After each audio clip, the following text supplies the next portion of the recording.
Hello everyone, welcome back to one of our Through the Bible studies. Today we're going to be discussing the book of Habakkuk.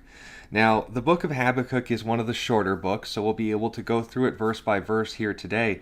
But understand, this book contains so much meat that it's going to be difficult to get down to the bone as far as everything that could and should be taken away from this. So understand, like the summaries that we've been discussing before, the hour-long study we did through the book of Isaiah certainly didn't cover everything. Well, in the same regard, we may be able to read the whole book of Habakkuk, but I encourage you on your own time, find someone, a good commentary or Bible teacher, that will be able to break this down verse by verse, not chapter by chapter, because there's just so much in this book. It is definitely one of my favorites in regards to the Old Testament.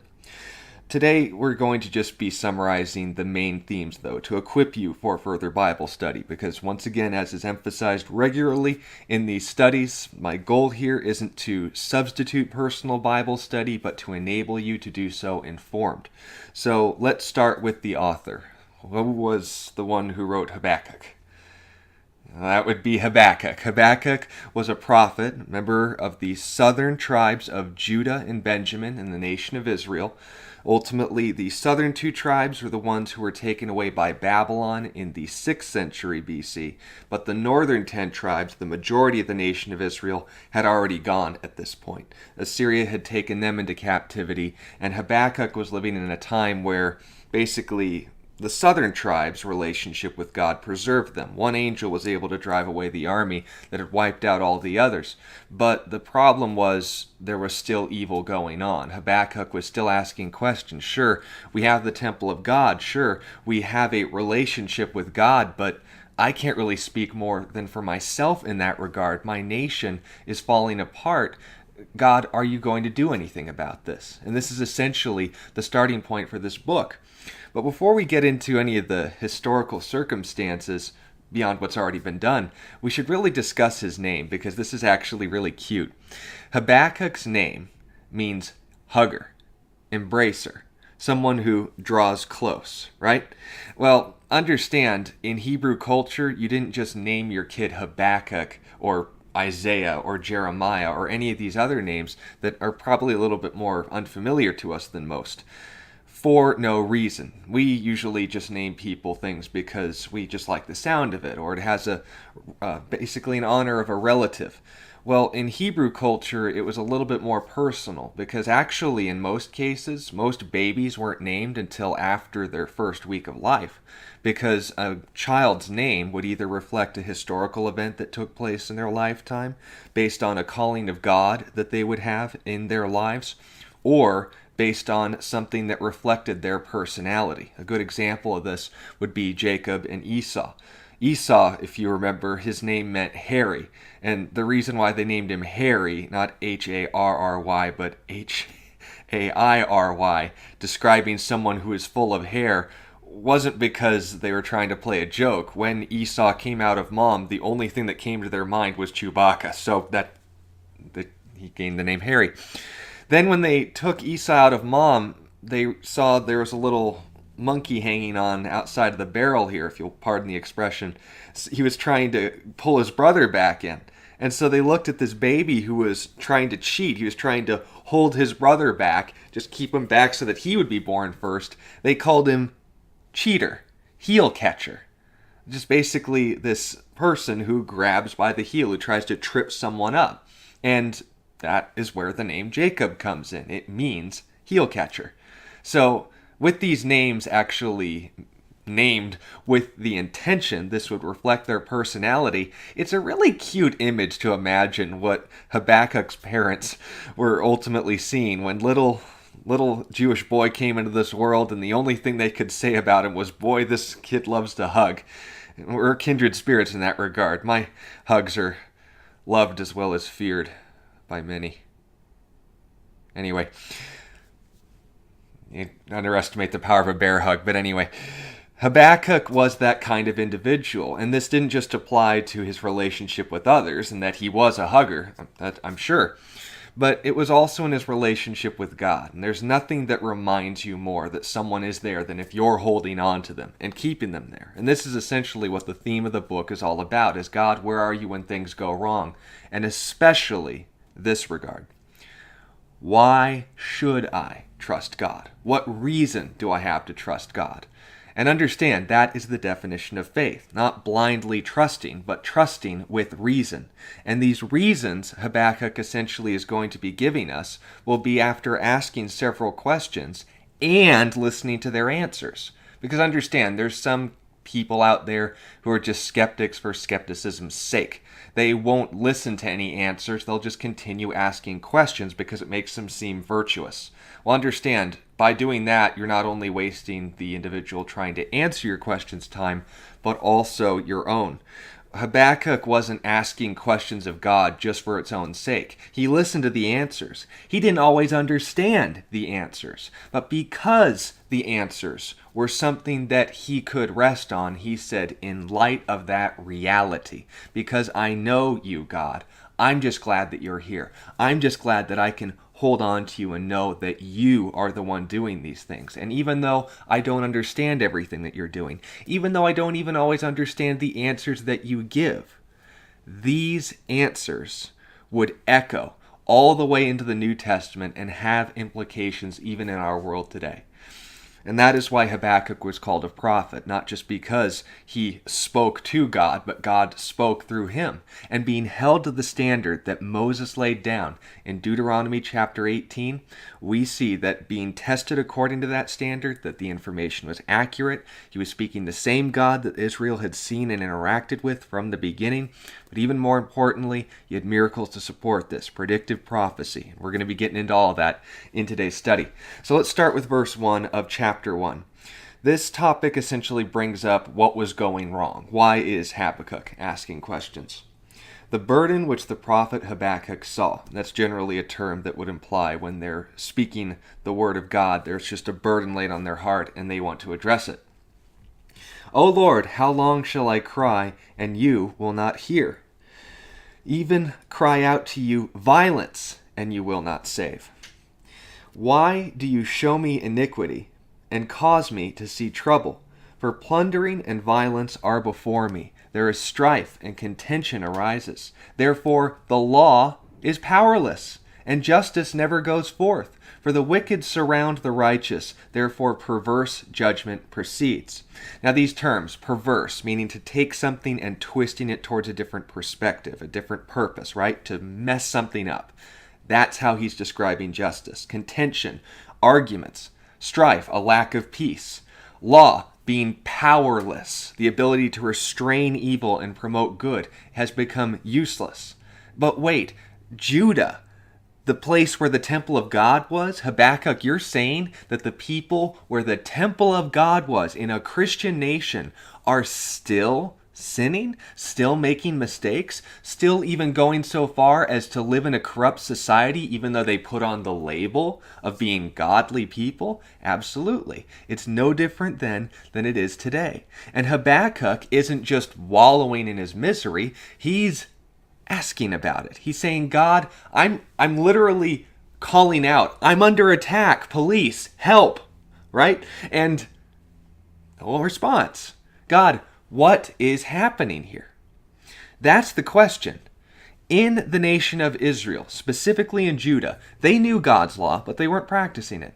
They were disobeying the things that they knew were wrong. Crime was going unpunished, and he's ultimately saying, God, why? Question. What was the answer? Verse 5. Look among the nations and watch. Be utterly astounded, for I will work a work in your days, which you would not believe, though it were told you. For indeed I am raising up the Chaldeans. Now the Chaldeans is a term that we would refer to in modern day Iran. This was referring to Babylon. The ones who in a century after Habakkuk's time would take Israel into captivity. Now catch this. 100 years in advance, predictive prophecy. Wow. He was able to talk about the exact nation before it had even become a world ruling or even a world threatening power. and was talking about them being the ones that would be used by God for this purpose, for this reason, at this time. Interesting. A bitter and hasty nation, which marches through the breadth of the earth, to possess dwelling places that are not theirs. So they're going to go out and take lands that don't belong to them. They are terrible and dreadful. Their judgment and their dignity proceed from themselves, or lack thereof. Their horses are also swifter than leopards, providing a picture, right? And more fierce than evening wolves. Their chargers charge ahead. Their cavalry comes from afar. They fly as the eagle that hastens to eat. They all come for violence. Their faces are set like the east wind. They gather captives like sand. It's a lot of captives. They scoff at kings, and princes are scorned by them. They deride every stronghold, for they heap up earthen mounds and seize it. He's talking about even the most respectable people they'll have no regard for. They are more powerful. They're the ones in charge, and they're going to prove it not just through their attitude, but through their army, which is going to have very fast horses, very strong weapons, very big chariots. Everything that a nation could be afraid of, Babylon, didn't have yet. And yet Habakkuk's talking about this before it had even happened. Oh, did I say Habakkuk? He was sure writing it. But catch this, 100 years before Babylon's invasion of southern Israel. And he's already talking about it as if they are this world-threatening power when they had just barely stepped on the world scene at this point. Then his mind changes and he transgresses. He commits offense, ascribing power to his God. Interesting. So these people, in the name of God, are going to be risen up as a response to this violence that Habakkuk is complaining about. God, why is the nation of Israel, who should obey your law? They know it. They've had it for the last 800 years. 700, yeah, more or less 5 to 800. But these guys, they don't know you. We're worshiping idols. They invented idolatry. The Tower of Babel, anybody? That's what Babylon was based and centered around. And when all these things are taking place, Habakkuk's like, God, where's the justice? And he's saying, you're not going to believe this even I told you. I'm going to raise up the Chaldeans. I'm going to use the Babylonians. Wait a minute. So we, the nation of Israel, are acting like terrorists? You're going to send ISIS to judge us? Wait, you're punishing communism with communists. You're punishing fascists with fascism with fascists. You're punishing sin with sinners. What? Wait a minute. What? The Chaldeans? You're going to use them. The people who are worshiping another, but not just another God. They have a God for every day of the year. Granted, just names that they ascribe to things that they wanted to justify as bad habits. But understand this. Habakkuk is hearing this, and he would respond in the same way that we would hear anything else. Just going, okay. Expand a little, because I'm kind of confused. Verse 12. Are you not from everlasting, O Lord my God, my Holy One?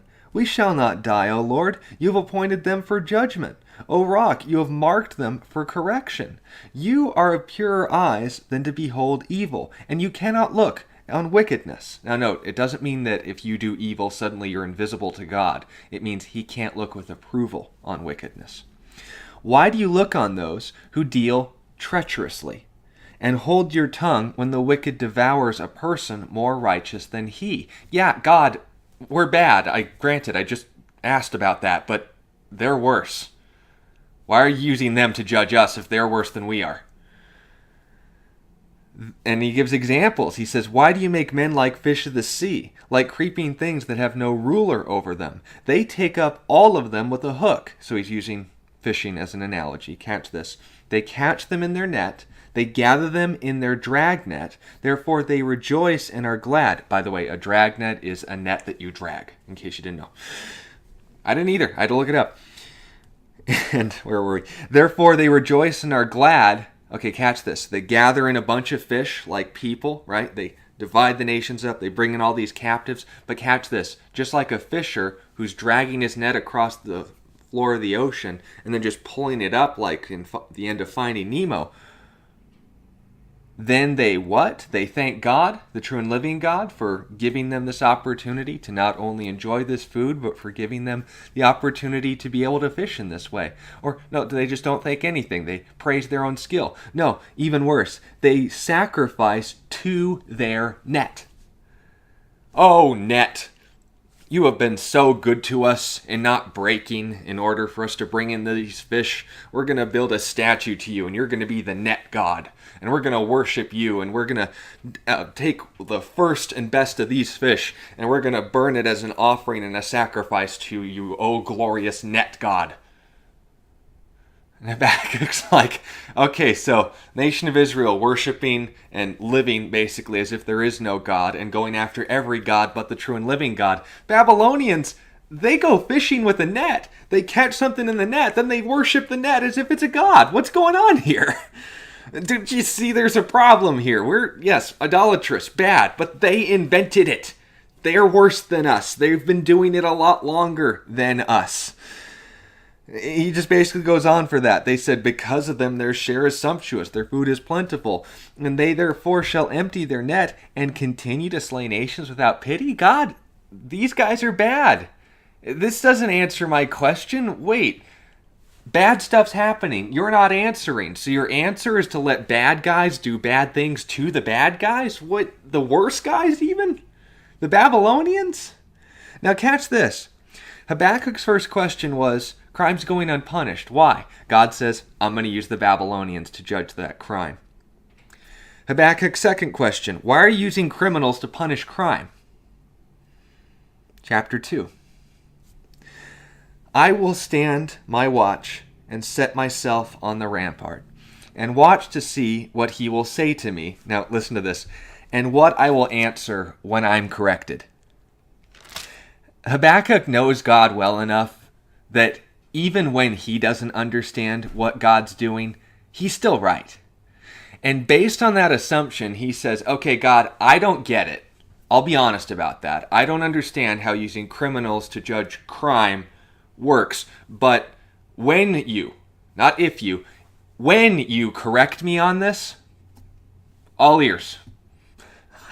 I am ready to clarify what I'm missing in all of this and catch what God says in response. Now understand this. This may be one of the most significant verses in the Old Testament. And I do not say that lightly. Because this verse not only made a tremendous impact on the nation of Israel at the time in history when it was revealed, and ultimately laying down that foundation of why faith is so important, not just trusting God, but trusting with reason. But essentially the life verse that made Habakkuk the prophet that he was in revealing what an ideal relationship with God is all about, this is really cool. This verse isn't just important for the Old Testament, but it was so important that it was quoted 3 times in the New Testament in order to affirm exactly what a relationship with God is all about. Totally, nonchalant books like Galatians, Romans, and Hebrews. Some of the most significant epistles in the entire New Testament, and Habakkuk was the one who was used by God to communicate these words. Now catch this. He says, Then the Lord answered me and said, Write the vision, make it plain on tablets, that he may run who reads it. It'll be clear enough that even if you were passing it on the street, it's simple, it's straightforward, it's to the point. For the vision is yet for an appointed time. Catch this. But at the end it will speak, and it will not lie. You may not understand it, but when it does, it will make 100% sense. Though it tarries, wait for it, because it will surely come. It will not tarry. Ready? Habakkuk chapter 2, verse 4, quoted 3 times in the New Testament, and some of the most significant passages in all of Scripture. Right here. Behold the proud, his soul is not upright in him, but the just shall live by his faith. Now, once again, that word faith. This is a tricky one for a lot of people because the skeptic usually says, oh yeah, faith, faith, faith. It's all about faith. You just have your faith in everything and that just answers every problem. Oh, you just trust God blindly. It's a crutch. It's not something that's going to support you, but it makes you feel good. So you have faith. Dictionary definition. Faith is not trusting without evidence. It's a willingness to trust. It's trusting with reason. In order for me to believe anything about anything, I have to be willing to trust it. That's faith. If someone tells me 2 + 2 = 4, I can ignore that, say those symbols don't mean combinations of numbers. Those numbers don't even mean any sort of quantity. When you make that curve and squiggle in the English language, it means nothing to me. I don't trust it. You're not communicating anything. That's faithless. Why? Because I'm not willing to trust it. I'm just rejecting anything that is said to me because I don't want to. On the other hand, if I don't have reason to trust something, that's a little bit more on the reasonable side because there is healthy skepticism, right? If someone is telling you all this nonsense about language and it turns out to be false, if someone tells you all these false things about history, you confirm it and find out that it isn't true, someone consistently makes themselves out to be a liar. And then they start telling you important information and even true information, like 2 + 2 = 4. What's the smart thing to do? Not take their word for it, but find a reason to trust those words. Look to other sources, confirm that that is actually true. And why? Not because the information's unbelievable, but the source is questionable. So then I hear from God, trust me. Is that coming from someone who isn't worthy of trust? Does he have a consistent history of someone who doesn't deserve to be trusted? Well, in the beginning, going all the way back to the Garden of Eden, God gave us one rule. He said, enjoy everything in the garden that I created for you to enjoy along with me. But not that tree, for in the day that you eat of it, you shall surely die. What happened the moment that they ate that tree? Death was introduced to all of mankind, and that wasn't a pleasant experience, and it's still not. Then I think, okay, if we had obeyed God, death wouldn't be here. Death is a bad thing, so if I obeyed God, he wanted what was best for us. Interesting. So, first impressions, fair. He wanted what was best for me. Then time goes on.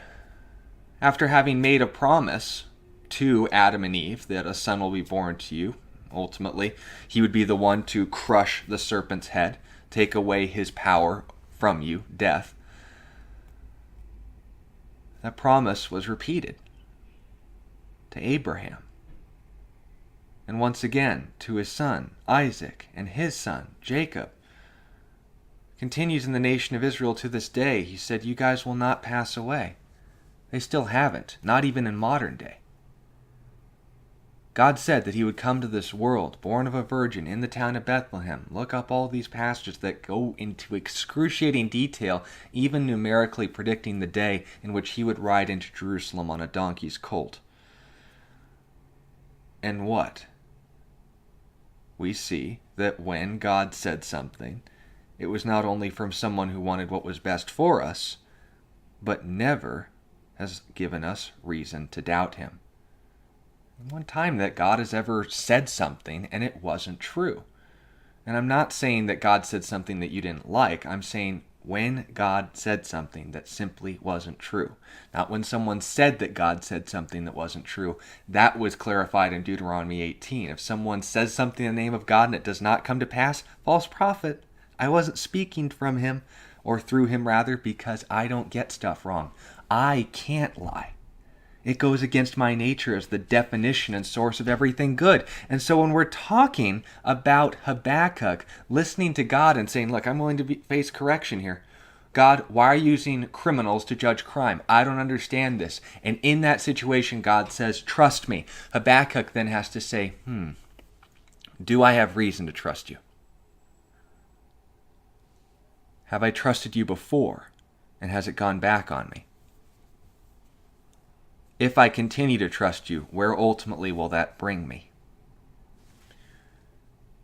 Hasn't? Nope. Heaven. Sounds all like a fair deal to me. And understand this, Habakkuk wouldn't see Babylon take over Israel in his lifetime. That's why God made those 2 verses of specification. You're not going to see it, but when it does, make sure you write it down, set it in stone, and make sure it's clear, because this information is vital when it takes place. It will be 100% clear. Trust me. Trust me. And Habakkuk doesn't then say, well, what reason do I have to trust you? He remembers. He looks at his entire nation's existence as living proof that God can be trusted. He said, hey, I'm going to bless you, and I'm going to make you a blessing to all the other nations. You obey me, I'm going to be with you. You disobey me, I can't be with you, because this is the covenant. Do you want to obey it? Deuteronomy 26, the fine print was laid out for them. And what did they say? Yes, we swear an oath. We swear literally to God and say, yes, we'll obey your law. 40 days later, the golden calf. Should have been all wiped out then and there. But what happened? God had mercy on them. Going back to Adam and Eve, what happened? They were told not to do one thing. They did it, and God didn't smite them on the moment, in the spot. What did he do? He said, I can't have you in the garden anymore because you're going to end up living forever in this fallen state. Living forever, separate from God, is the definition of hell. I don't want that for you. So he drove them out of the garden, but what did he do? Instead of killing them, he killed a lamb instead and used its meat to clothe them. Does this sound like the kind of person that we can trust? Someone who, when he has the reason and the opportunity to punish us, prefers mercy first, who has never lied in history, but says something that we're not sure of now. I believe it was Corrie ten Boom, or was it Johnny Erickson Tada. Nonetheless, we'll confirm that in a Google search later. A very admirable woman of God said, when you go through a dark tunnel on a train, you don't throw your ticket aside and jump off. You trust the conductor to get you through to the other side. And that's the point that's being made here with Habakkuk. He says, look, I don't get it. Why are you using criminals to judge crime? Right? But Habakkuk says, you know what? You're saying this. God, you're saying this. Because of what you've done in history, what you continue to do in my lifetime, and the kind of person that you've always shown yourself to be. Based on those reasons, I will trust you. But then, reality continues. But then, crime is still going on. But then, things are still bad. And even though Habakkuk knows that God has a solution to it, perhaps not one that he understands, he still has a problem with it. So what does he choose to do? Well, if it's not going to happen in my lifetime, then I may as well spend this lifetime doing everything I can to not only be an example, but to show that there is a better option. And catch this. When you have a willingness to trust God, some people may mock. We saw that in Acts 17. But understand this as well. Some may listen. Some may come back again. And when you show them that there is firsthand a God that you serve worth trusting, they might ask your reasons. And we're all called to be able to give a reason for the hope that is within us. Know why you trust God. Not just because you trust him blindly. Not just because, oh, well, he's God and I have to trust him. No, that is a reason, but understand what that means. If he is God, then he is the definition and standard of everything good. He's the foundation in which we base morality. If you're acting like God, you are good. If you're not acting like God, we call that sin or transgression or evil. Everything that goes against God's nature is the definition of evil. And if we understand that, then based on his goodness, I can assume that he is good. Why? Because of the reasons he's shown, not just in his nature. Someone can misrepresent themselves, right? They can put on a fake face. How do they act over time?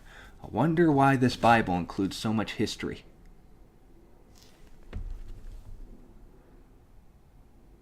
and not just the Bible. So he goes on and starts addressing the crime that's still taking place in his day. Indeed, because he transgresses by wine, he is a proud man. He does not stay at home, because he enlarges his desire like hell. And he is like death and cannot be satisfied. He gathers to himself all nations and heaps up for himself all peoples. Now, he's addressing a very general audience in this passage, and he's talking about essentially the nature of evil, not just in drinking as a basic principle, but just like with any form of addiction, it doesn't satisfy. It always has you pursuing after more, and ultimately leads you to what? Will not all these take up a proverb against him, and a taunting riddle against him, saying, Woe to him who increases what is not his, how long? And to him who loads himself with many pledges? Will not your creditors rise up suddenly? You keep building up all this debt, and you're surprised they call you due? Will they not awaken who oppress you? And will you become their booty? Because you have plundered many nations, all the remnant of the people shall plunder you, because of men's blood and the violence of the land and the city and of all who dwell in it. Now catch this.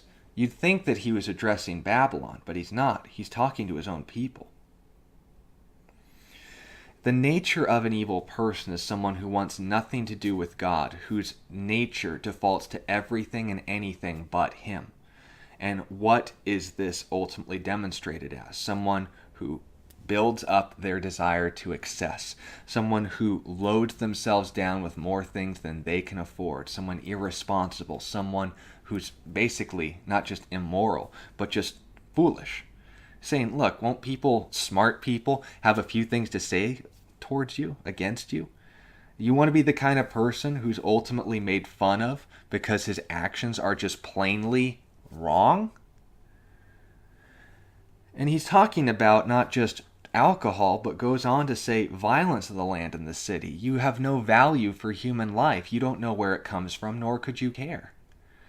And he goes on to build up on this theme even more. Woe to him who covets, not just in actions, but in attitude.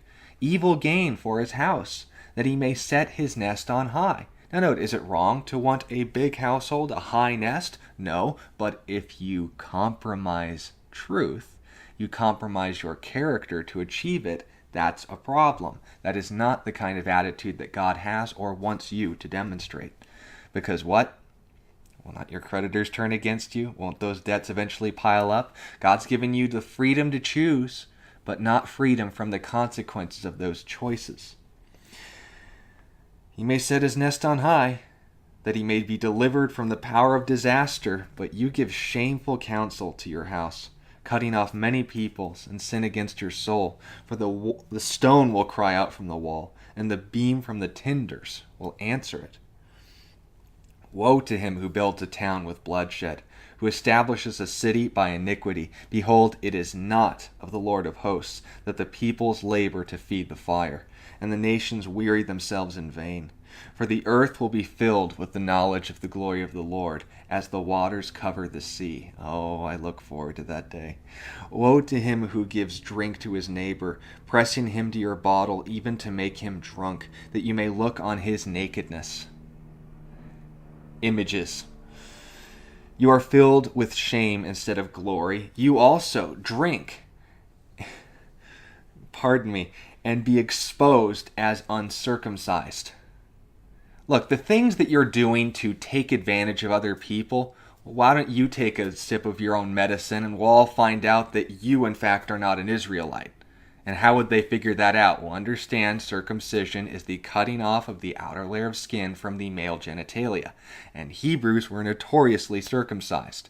And understanding that this was their covenant and saying, I'm cutting away a portion of my body in order to say, you know what, this natural source of pleasure in my life is not what I'm living for. When Abraham first demonstrated this, it wasn't because God told him to do it. He said, look, if I'm going to have babies, then what I use to make babies is no longer for my pleasure but your purposes. And all of his children followed in that example. And that's what set them apart. They weren't living for their sexual urges. That's the point that's being made. But now that these people who are supposedly saying, oh yeah, I don't live for pleasure, I live for God, God's saying, look, you take a drink of the wine that you're using to take advantage of other people and abuse their sexuality, we'll find out that you, in fact, are not circumcised, that you don't have a relationship with God. Regardless of the state of your genitals, the issue is in the heart. It has nothing to do with what you do to your junk. An interesting and unfortunate topic, I know, but the Bible addresses it. The cup of the Lord's right hand will be turned against you, and utter shame will be on your glory. Right hand in referring to judgment. For the violence done to Lebanon will cover you, and the plunder of beasts which make them afraid because of men's blood, and the violence of the land and the city, and of all who dwell in it. What profit is the image, and that the maker should carve it? The molded image, a teacher of lies, that the maker of its mold should trust in it, to make mute idols? Woe to him who says to wood, awake! A silent stone, arise, it shall teach. Behold, it is overlaid with gold and silver, yet in it there is no breath at all. But the Lord is in his holy temple. Let all the earth keep silence before him.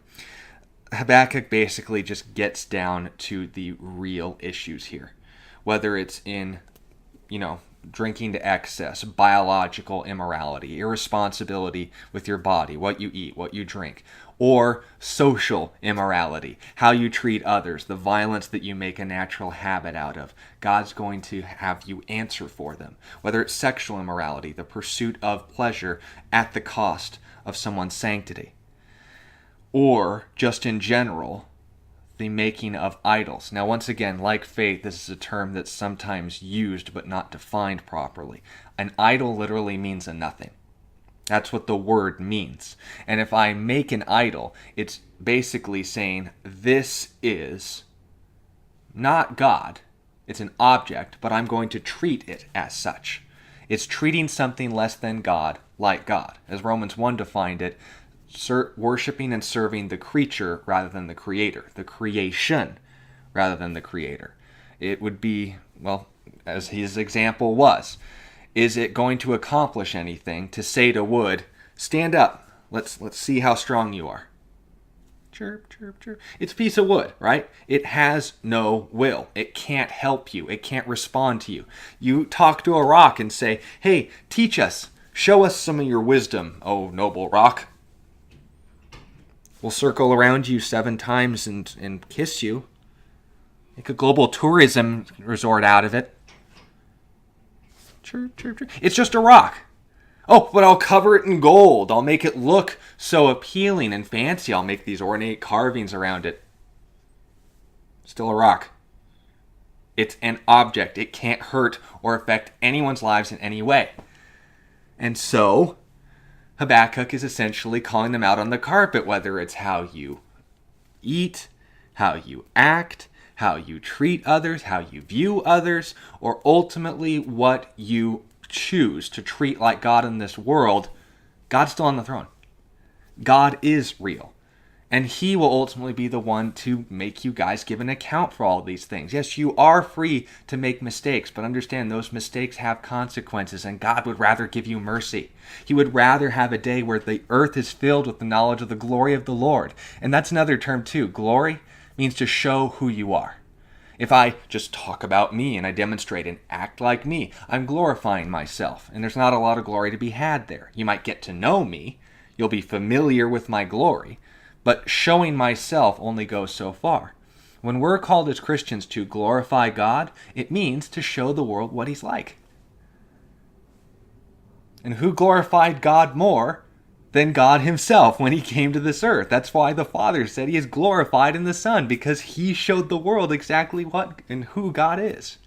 His character, his person. Now with all these things addressed then, he decides to close in his final chapter with a song. Now, I'm not going to sing for you. I am the first one to admit that I can't.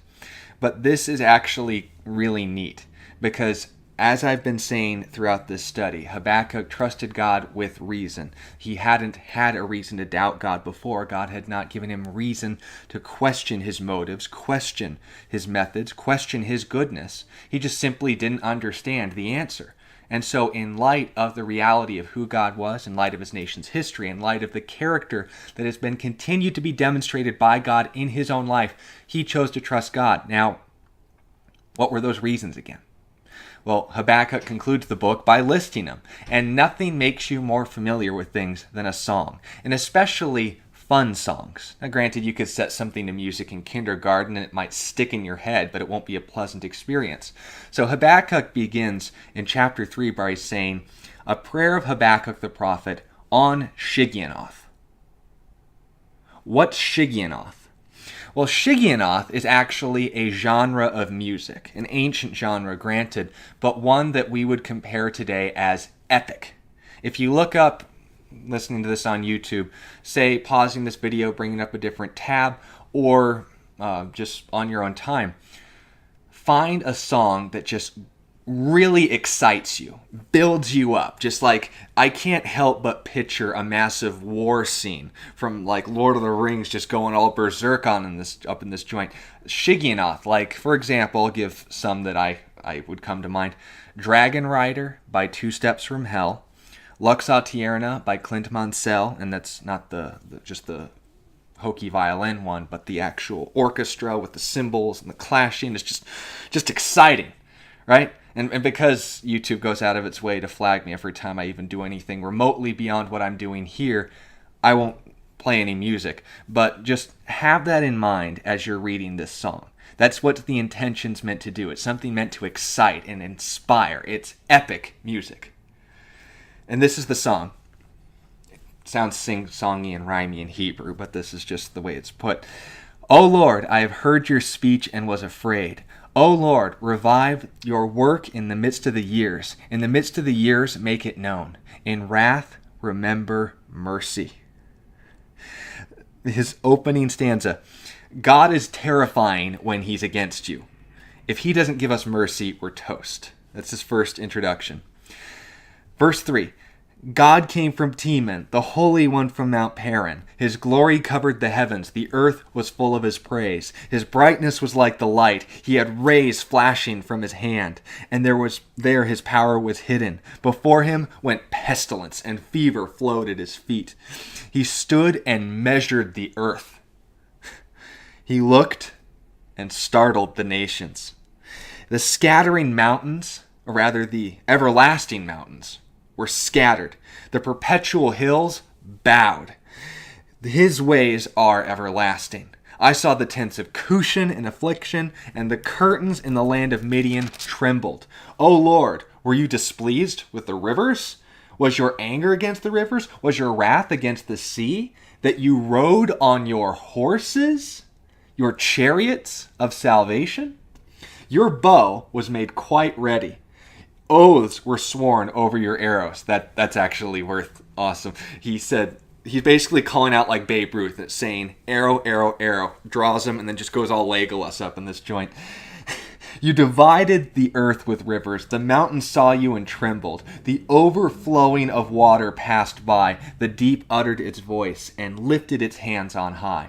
The sun and the moon stood still in their habitation. At the light of your arrows they went, and at the shining of your glittering spear. And understand, that term glittering isn't like all sparkly twilight glitter stuff.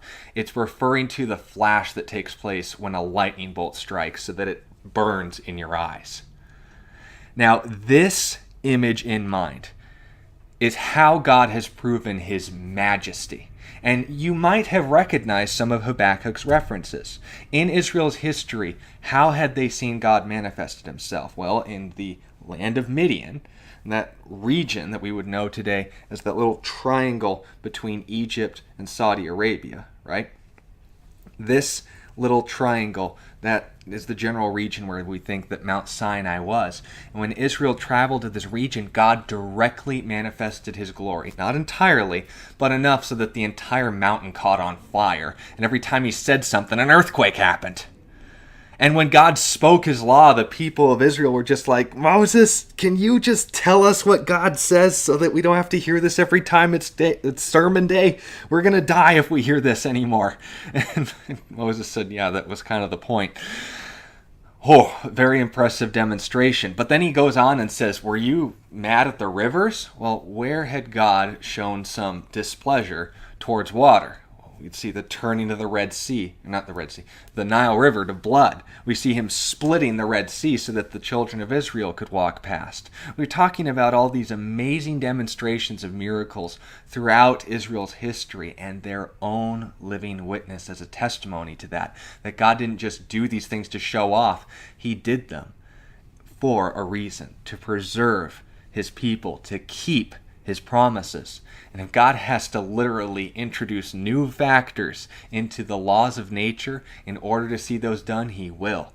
And why would that be any less in this situation? Why would it be any less in yours? And so he goes on and says, look, how has God proven his majesty?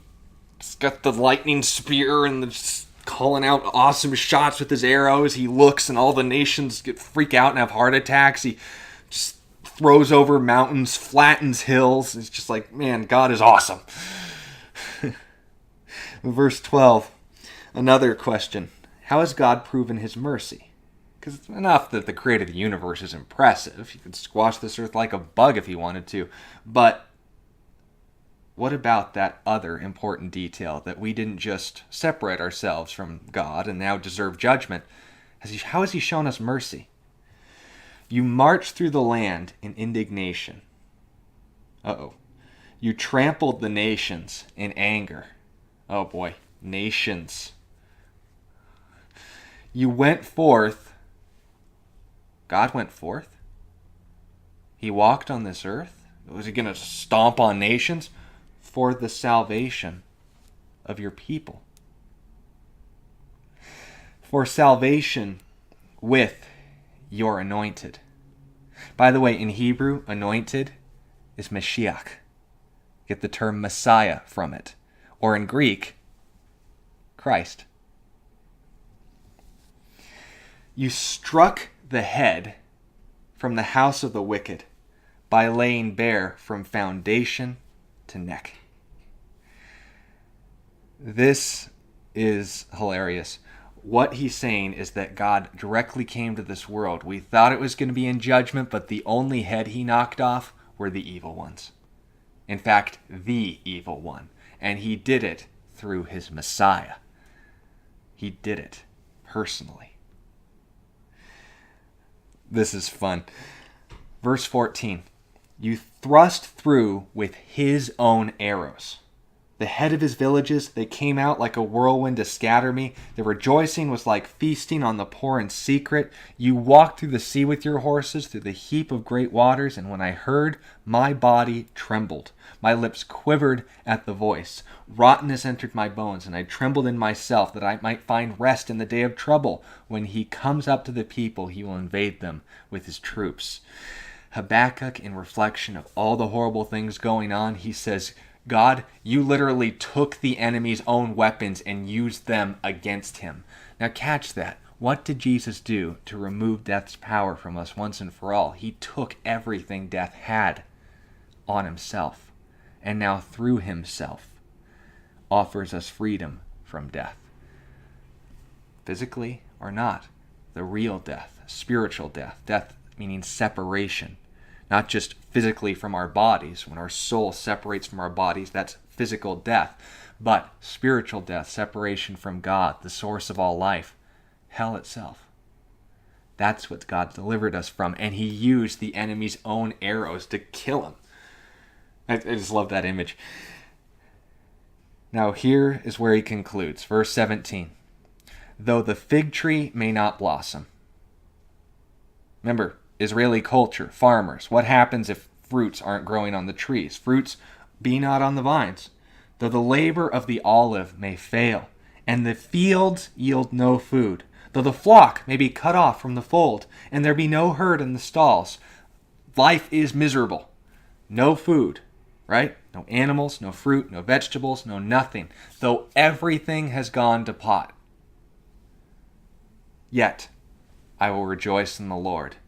I will joy in the God of my salvation. The Lord God is my strength. He will make my feet like deer's feet. Just jumping all over the place. And he will make me walk on my high hills. To the chief musician with my stringed instruments. It's meant to be played on guitar. That's not true. Anyway, you're catching all of this, right? If God has proven himself in nature, in history, and to you personally, if God has proven himself merciful to us, will God see all crime punished? Or does God seem like the kind of God who's powerless? We were reading the same lyrics. I think he can do a pretty good job at knocking off the heads of the people who deserve it. But catch this, we all deserve it. God offers mercy first. So why hasn't he judged us yet?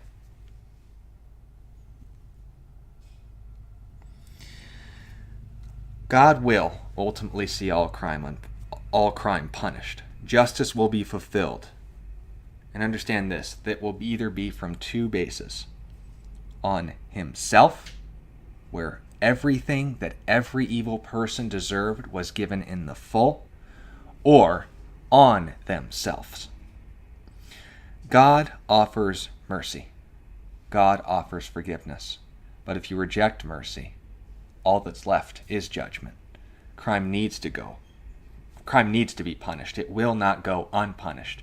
And it will either be on the basis of his Son, of his mercy, or it will go on your head. It will not be cast aside.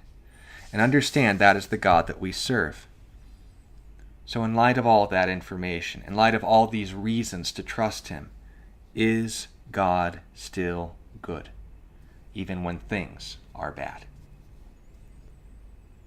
Go through your reasons. Remember the God that you serve. Look at his example in history, and then form a conclusion. That's faith in action. Not trusting without reason, but because you have every reason. Thank you for your time and listening to this study. If you have sincere questions, ask them. If you'd like to encourage the ministry, do so. But most importantly, if you know someone who perhaps wouldn't read the book of Habakkuk on their own time and doesn't know what they're missing out on, please share the study with anyone you feel would be blessed by it. I encourage you to look this study up, and rather this book up, and as well any further information that you can get on these topics. Thank you for your time and listening to this study. Remember that Jesus loves you, and most importantly, he is worth trusting. He's given us every reason to. That's why we have faith in him. Not because he's God, so I have to have faith. No, you have faith because he can be trusted. Because faith isn't trusting blindly, it's trusting, once again, with reason.